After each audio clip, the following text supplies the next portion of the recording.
Assalamualaikum warahmatullahi wabarakatuh. Salam sejahtera untuk kita semua. Om Swastiastu, Namo Buddhaya, salam kebajikan. Kami dari kelompok 2 akan membahas tentang analisis laporan keuangan pemerintah Kota Tasikmalaya untuk memenuhi tugas mata kuliah pengantar akuntansi sektor publik.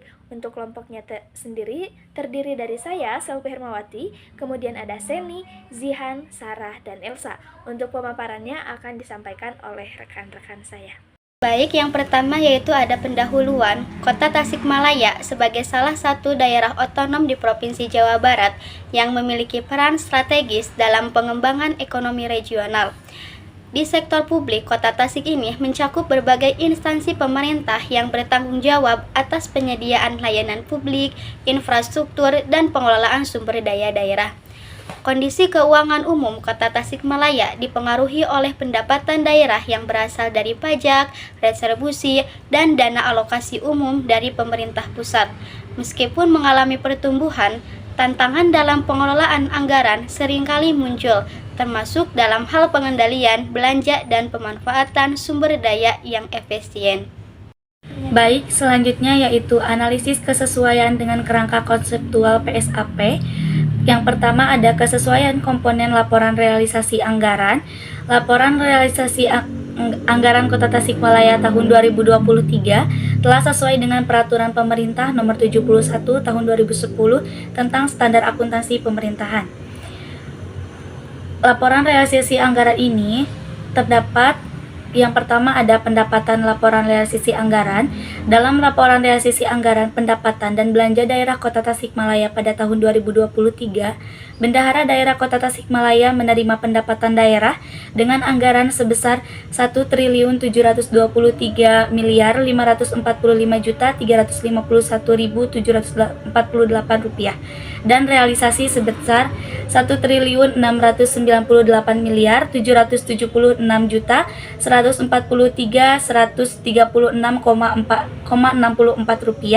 atau terrealisasi sebesar 98,56%. Pendapatan daerah ini meliputi dari pendapatan asli daerah atau PAD dan pendapatan transfer. Untuk selanjutnya yaitu ada belanja daerah. Belanja daerah dalam laporan realisasi anggaran Kota Tasikmalaya tahun 2023 terrealisasikan sebesar 97,48%. Yang ketiga ada transfer. Transfer bantuan keuangan lainnya dalam laporan realisasi anggaran tahun 2023 terrealisasikan sebesar 98,15%. Pembiayaan daerah ada yang pertama ada penerimaan pembiayaan. Dalam laporan realisasi anggaran ini terrealisasikan sebesar 83,19%, yang artinya kurang dari anggaran. Yang kedua ada pengeluaran pembiayaan yang terrealisasikan sebesar 88,26%. Untuk selanjutnya ada kesesuaian komponen laporan perubahan saldo anggaran lebih. Laporan perubahan saldo anggaran lebih telah menyajikan kenaikan atau penurunan saldo anggaran lebih tahun pelaporan dibandingkan dengan tahun sebelumnya. Laporan perubahan saldo anggaran lebih Kota Tasikmalaya tahun 2023 telah sesuai dengan Peraturan Pemerintah Nomor 71 Tahun 2010 tentang Standar Akuntansi Pemerintahan. Dengan rincian, terdapat saldo anggaran lebih awal dan saldo anggaran lebih akhir. Untuk selanjutnya yaitu ada kesesuaian komponen neraca. Dalam neraca terdapat aset.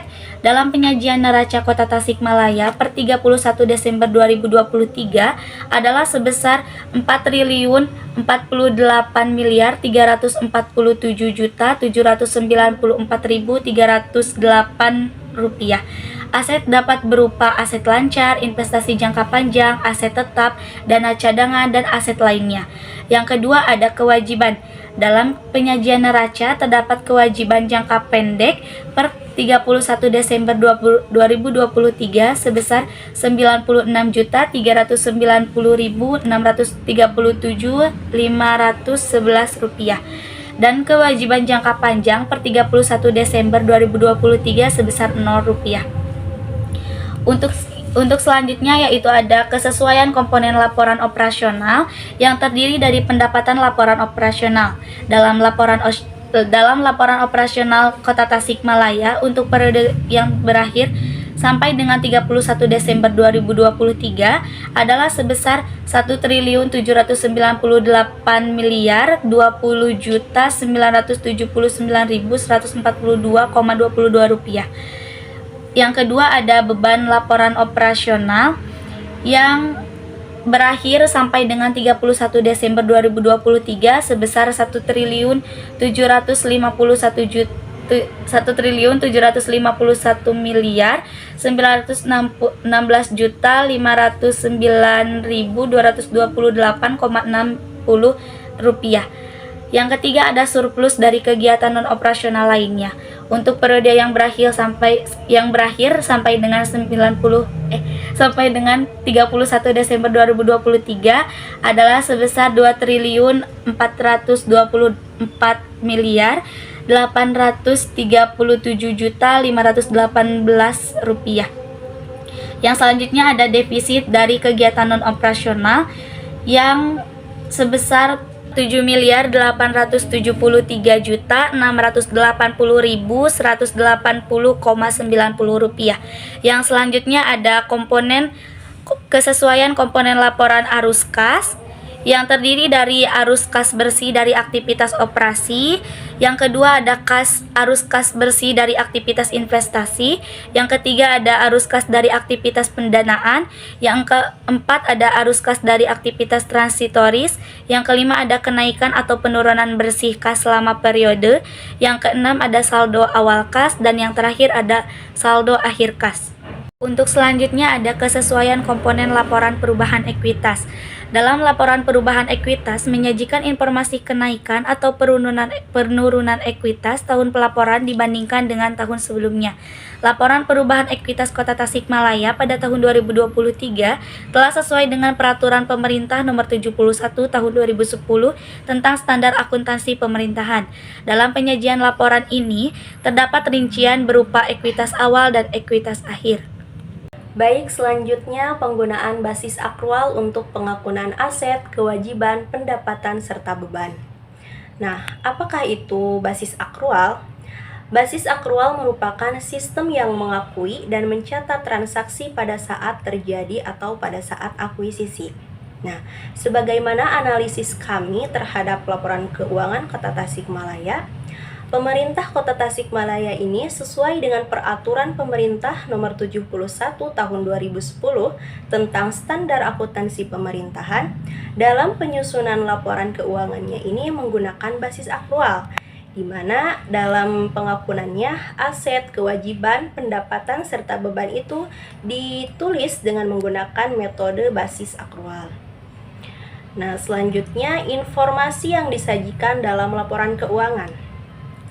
Laporan keuangan pemerintahan Kota Tasikmalaya ini telah memenuhi karakteristik yang merupakan prasyarat normatif yang diperlukan agar laporan keuangan pemerintah dapat memenuhi kualitas yang dikehendaki, di mana prasyarat itu ada relevan, andal, dapat dibandingkan, dan juga dapat dipahami. Nah, laporan keuangan Kota Tasikmalaya ini dikatakan relevan karena telah disajikan secara wajar dan secara jujur, juga mempengaruhi dalam pengambilan keputusan untuk penganggaran ke depannya. Kemudian, laporan keuangan Tasikmalaya ini dikatakan andal karena dapat diuji dan berorientasi pada kebutuhan umum, juga dapat dibandingkan dengan periode sebelumnya. Kemudian, informasi yang disajikannya juga secara rinci sehingga dapat dipahami oleh pengguna. Dan identifikasi ketidakpatuhan atau ketidaksesuaian yang berdampak pada laporan keuangan. Berdasarkan opini dari BPK, laporan keuangan yang disajikan oleh pemerintah Kota Tasikmalaya ini pada tanggal 31 Desember 2023 sudah sesuai dengan standar akuntansi pemerintahan. Artinya, kualitas laporan keuangan pemerintah Kota Tasikmalaya ini masuk kategori yang baik karena standar akuntansi pemerintah itu berpengaruh positif terhadap kualitas informasi laporan keuangan. Adapun dampak dari ketidakpatuhan terhadap kepercayaan publik dan potensi sanksi dari BPK, diantaranya yang pertama, hilangnya kepercayaan masyarakat terhadap lembaga pemerintah. Kemudian yang kedua, berkurangnya partisipasi masyarakat seperti dalam pemilu dan partisipasi program pemerintah lainnya.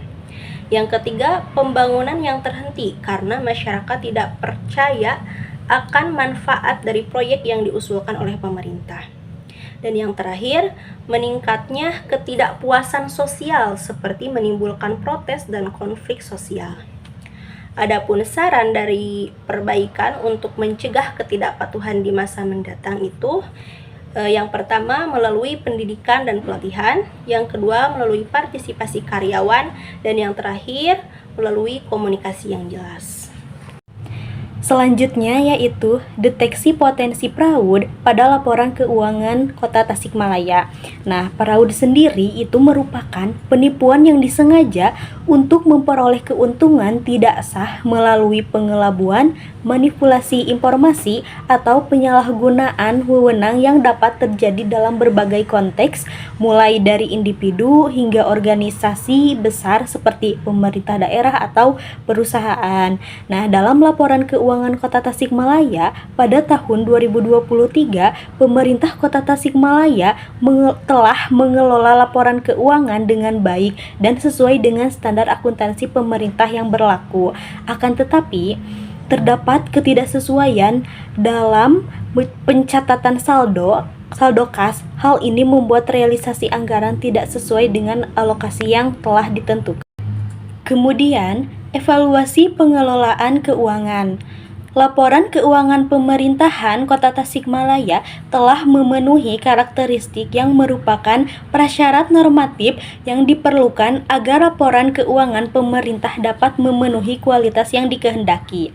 Laporan keuangan pemerintah daerah yang dipublikasikan pada laman pemerintah Kota Tasikmalaya, penyajiannya terdapat beberapa yang blur, sehingga laporan tersebut tidak jelas sebagian dan posisinya tidak konstan. Hal ini perlu diperhatikan agar penyajian dan publikasi dapat dilakukan secara maksimal dan profesional.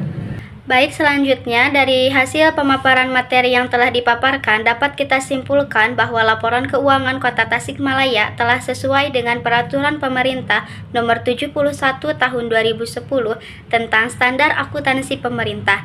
Penggunaan basis akrual pada standar akuntansi pemerintah menghasilkan informasi yang relevan, andal, dapat dibandingkan dan mudah dipahami, serta dapat menyajikan fakta yang akrual.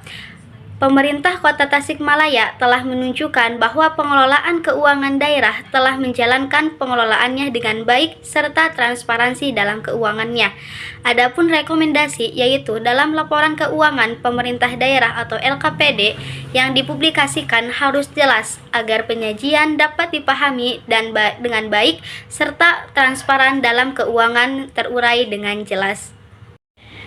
Nah, teman-teman, demikian presentasi dan pemaparan tentang analisis laporan keuangan pemerintah Kota Tasikmalaya tahun 2023. Semoga apa yang rekan saya sampaikan dapat dipahami dengan baik. Terima kasih atas perhatiannya. Mohon maaf apabila terdapat kekeliruan. Wassalamualaikum warahmatullahi wabarakatuh.